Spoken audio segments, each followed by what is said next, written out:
Welcome friends. Till today we have studied genetic variation, causes of genetic variations, sources of genetic variation, gene frequencies, genotype frequencies, etc. Now today we are going to study Hardy-Weinberg's law of equilibrium. This law was proposed independently by G. H. Hardy, a mathematician, and William Weinberg, a physician.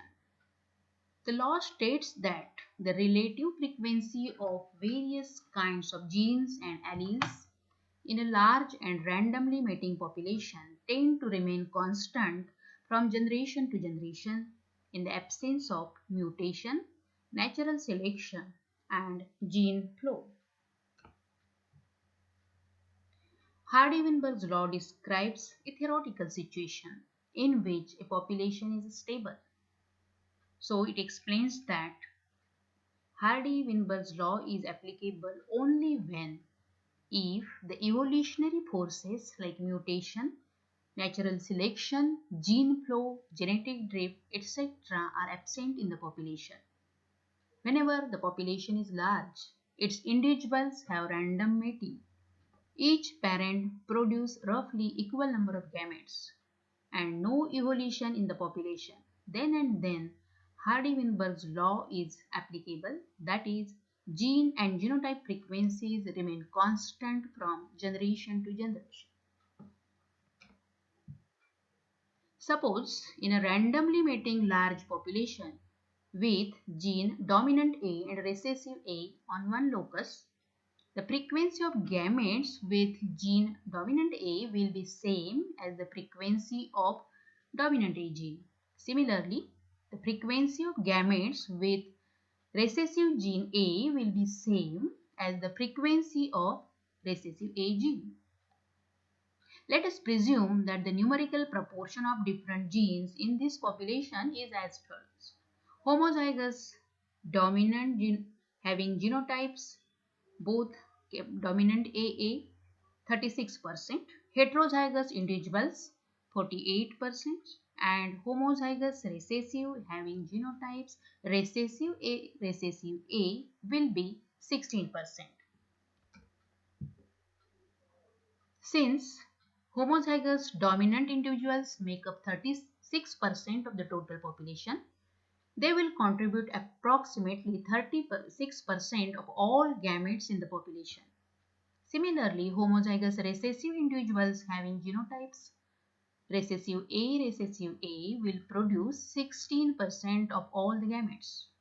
So gametes from heterozygous individuals will be of two types, that is with dominant gene A and with recessive gene A roughly in equal proportion. Since heterozygous contribute 48%, they will contribute 48% gametes, but out of them 24% will possess only dominant gene A and the other 24% will have recessive gene A. Therefore, the proportion is like this.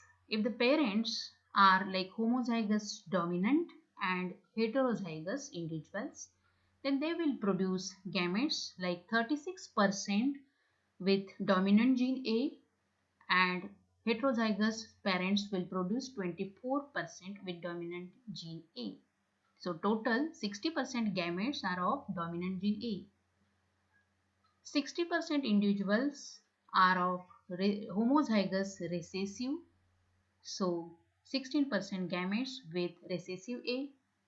48% are heterozygous parents. So 24% gametes are with recessive A. So total gametes with recessive A are 40%. If the gametes unite at random, then the total number of different genotypes will be as it.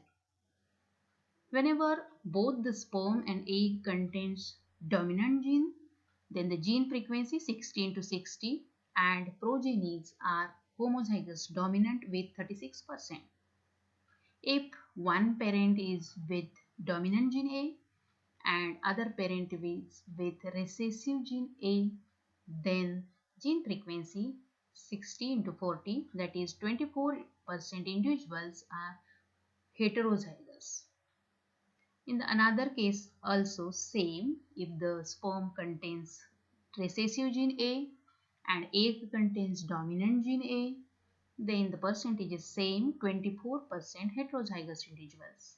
And if both the gametes are with recessive gene A, then the gene frequency 14 to 40 and the progenies are 16% progenies with homozygous recessive.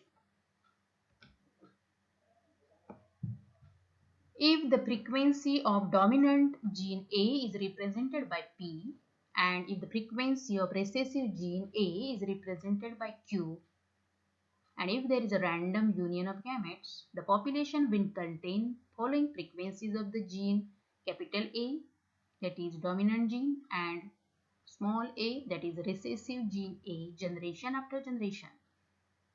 So the equation is homozygous dominant plus AA plus 2 heterozygous capital A small a plus homozygous recessive small a as a genotype frequency. And in the language PQ, it becomes P square plus 2PQ plus Q square as gene frequency.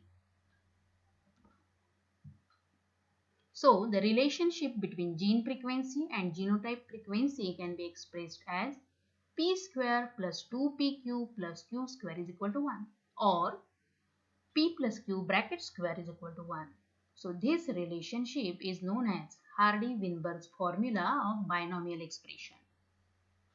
From this law, it is clear that in a large random mating population, not only gene frequencies but also genotype frequencies will remain constant.